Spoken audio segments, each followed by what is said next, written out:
Welcome to another episode of Mike's Expat Kitchen, where we cook German dishes with American ingredients. Today we're going to cook cabbage rolls, or Krautwickerl, as we say in Bavaria, because we call cabbage kraut, just like in sauerkraut. And the verb wickeln means to wrap. So a Krautwickerl is something that has been wrapped in cabbage. Something small, actually, because it's a diminutive, and Krautwickerl is one word in German, of course. For the wrapping, we need fairly big cabbage leaves, so the bigger the cabbage head you can buy, the better.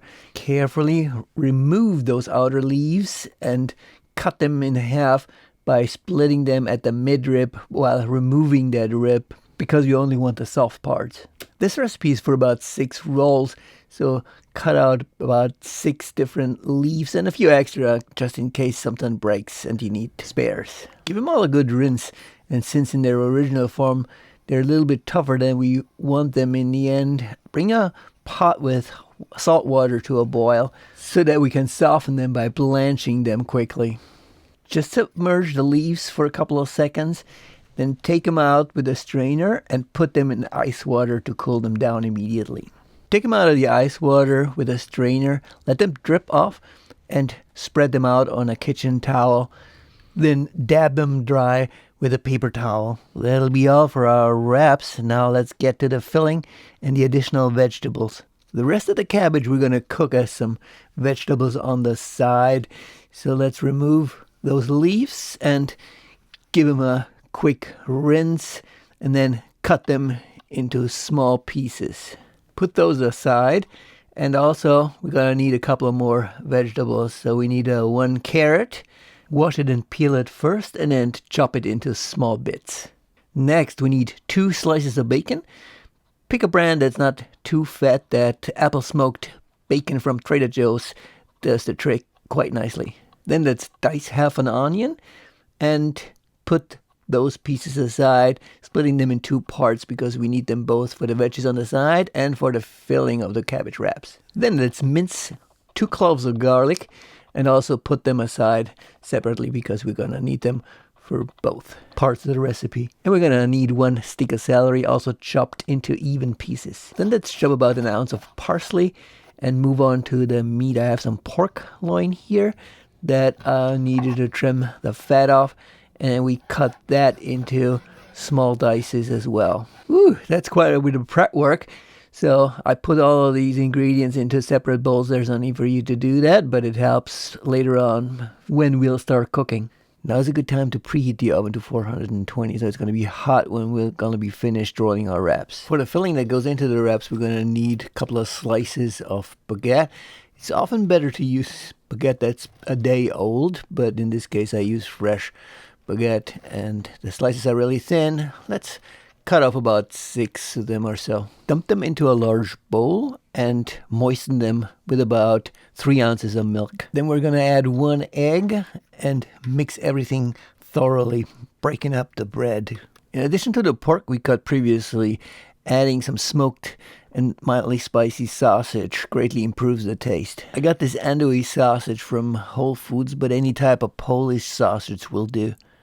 We're going to need about 4 ounces with the skin removed and the sausage diced. Add the sausage to the mix and we're ready to start cooking. Heat up a pan and throw in about an ounce of butter. Let that dissolve at medium heat and put in half of our onions and let them cook a little bit until they're translucent. Then stir in the parsley and let that cook for a little bit. Then set it aside, let it cool off, and add it to the mix for the filling. Clean out the pan, put some cooking oil or high temperatures in it, and turn the heat all the way up so that we can fry our pork. We're not going to cook it all the way through because it's going to be baked later in the oven, but we want a nice brown hue on the outside. Make sure all the sides are covered. And now's a good time to practice those flipping things around in a pan moves that professional chefs do. That's about good enough. Take the pan off the heat, let it cool off a little bit, and then add the pork to our mix for the filling. Use a strainer to get the pork out of the pan without the oil that we don't want in the mix. Now for the veggies that we're going to cook alongside with the cabbage wraps, throw about an ounce of butter into a pan at medium heat and add the diced bacon. Let that cook a little bit until it takes on some color, and then add our onions. That's actually the second part of the onions that we chopped earlier. Cook them until they're translucent, and then add our other veggies, which is the celery, the carrots, and also 1/2 of the garlic that we chopped. The other half we're going to use later for the filling. Stir that thoroughly and let it take on some color. Finally add the parsley. Stir that also and let it cook for a little more. Now comes our leftover cabbage. Let that steam for a couple of minutes while stirring occasionally. To season the cabbage, add about 1/2 teaspoon of thyme. Fresh thyme would be better, but I just had the dried thyme, which also works. Let that steam for another minute, and while this is going, let's mix our filling. Season it generously with salt and pepper and add the leftover garlic. Give it a good stir, and then, if required, add some more salt and pepper to taste. Another spice that adds greatly to the filling is nutmeg. Just grind a little bit, maybe 1/4 of a teaspoon in there. And lastly, also about 1/4 of a teaspoon of majoram. Note that majoram in English ends with an M, while it ends with an N in German. By that time, the oven should have been preheated to 420.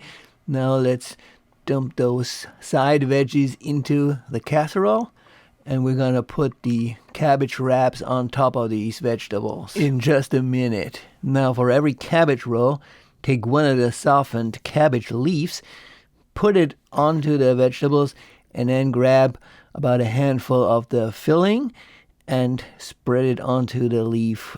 Then roll it up and put it in place. Then proceed with all of the remaining cabbage leaves. One more time, take the leaf, put it down, grab a handful of the filling, spread it out, roll it up, and put the roll in place. Proceed with all the remaining rolls. We have a total of 6 of them. That should be enough to feed about 2 hungry people. Season them with salt and pepper, and even a pinch of sugar will improve the taste. To make sure that our cabbage wraps remain nice and moist in the oven, we're going to fill up the bottom of the casserole with some chicken broth. And we are ready to slide the casserole into the oven, which has been preheated to 420. And we're going to let that bake for about 30 minutes, occasionally checking. If it gets too dry, add some more chicken broth.